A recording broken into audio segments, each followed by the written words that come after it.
Oi, pessoal, boa tarde. Mais um dia aqui na quarentena, né, no isolamento social.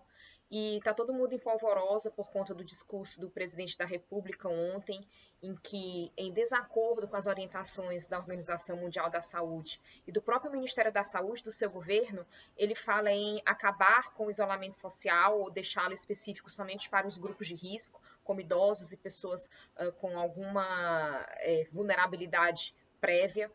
E eu venho aqui comentar de forma bem rápida até, porque alguns dias atrás eu publiquei um vídeo em que eu falo sobre o crescimento exponencial dessa pandemia, e esse é o risco do Covid-19, é o seu crescimento exponencial, a forma como ele cresce rápido, o contágio. E aí a fala do presidente da República parece desconsiderar isso e por isso tem sido considerada uma fala bem irresponsável.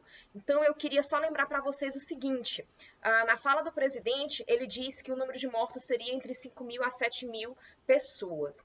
Em realidade, esse número de mortos é o número de mortos se nós tomarmos as medidas de isolamento social severas, se nós fizermos o isolamento social que está sendo recomendado pela Organização Mundial da Saúde e pelo próprio Ministério da Saúde do governo, ok? É o isolamento social que nós estamos fazendo agora, esses que só os serviços essenciais funcionam para nos dar energia, nos dar alimentos, etc, tá bom? Então, esse número de mortes inclusive já é esperado que aconteça se nós fizermos o isolamento social agora.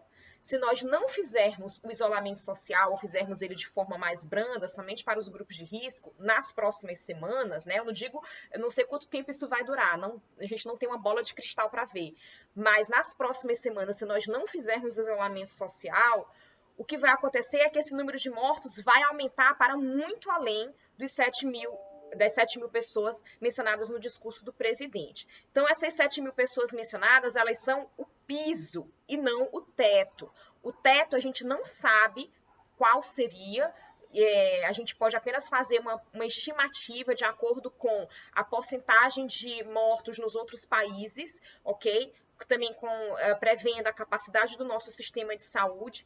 Nós sabemos que dos 100% de pessoas que ficam doentes, que se contaminam, na verdade, com o Covid-19, cerca de 20% apresentam sintomas mais sérios da doença. Desses 20%, a gente tem que, uns 5% necessita de cuidados mais intensivos, inclusive indo para a UTI, e desses 5%, uns 2,5% mais ou menos, ou seja, 2,5% do total de pessoas que ficam doentes necessitam da respiração mecânica. Então, se nós ficarmos doentes todos ao mesmo tempo, se 100%, por exemplo, das pessoas do país ficarem doentes ao mesmo tempo, porque a taxa de contágio do vírus é muito rápida, essa é a questão, todo mundo se contamina ao mesmo tempo.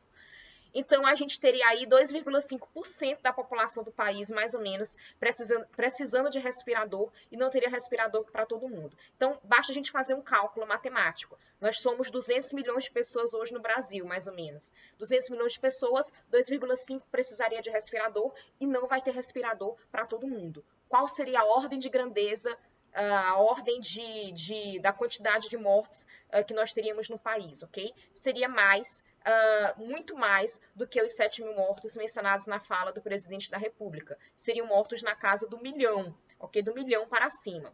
Inclusive, os Estados Unidos e a Inglaterra voltaram atrás na estratégia do isolamento apenas para o grupo de risco, porque tiveram acesso a essas estatísticas. As estatísticas que o número de mortes na Inglaterra seria de 500.000 para cima, ok? Se não fosse feito nada. Também nos Estados Unidos seria na casa do 1.000.000, ok? O número de mortos, e, portanto, eles voltaram atrás e agora a população está fazendo isolamento social. É claro que alguns líderes falam que esse isolamento não vai poder durar para sempre, óbvio, a gente sabe disso, porque a economia é o que gera alimentos para a gente, a economia é o que faz as pessoas terem renda para comer, para sobreviver, então a gente não pode também descuidar da economia, é claro, né? A economia, se ela entrar em colapso, ela também mata, ok? Então, a gente tem que buscar medidas agora. A gente espera que nossos gestores públicos busquem medidas para salvar a economia, para dar renda mínima às pessoas, para que elas possam passar por esse período de turbulência com comida na mesa,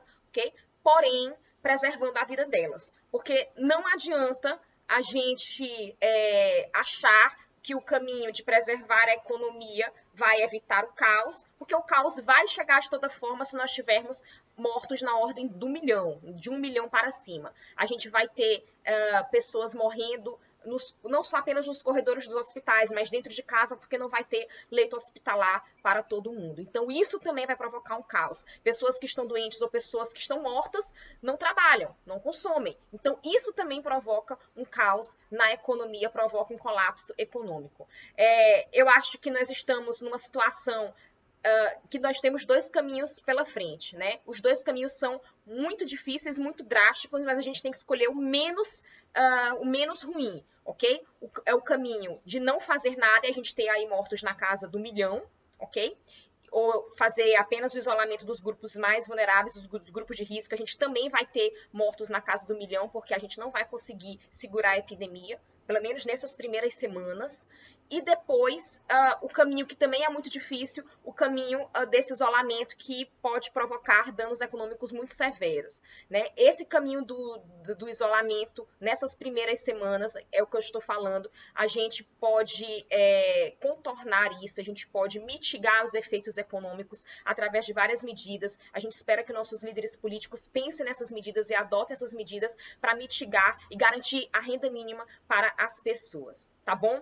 E a gente poderia pensar, por exemplo, que é como uma pessoa que está gravemente doente de um câncer, por exemplo, e precisa de uma quimioterapia. A quimioterapia é um tratamento agressivo, é um tratamento que faz o cabelo cair, é um tratamento que deixa a pessoa muito debilitada, a gente sabe, Porém, se a pessoa não tem a quimioterapia, ela vai padecer da doença, ok? Então, esse caminho do isolamento social, pelo menos nessas primeiras semanas, ok? É como a quimioterapia. É muito agressivo? Vai trazer efeitos colaterais negativos? É claro que vai. Porém, sem isso, o caminho alternativo é um caminho muito pior, que é um caminho da gente ter mortos na casa do 1 milhão. E além da gente perder as vidas, que é o que a gente não quer de forma nenhuma, para quem está pensando na economia, a economia também entrará em colapso por esse caminho aqui, tá bom?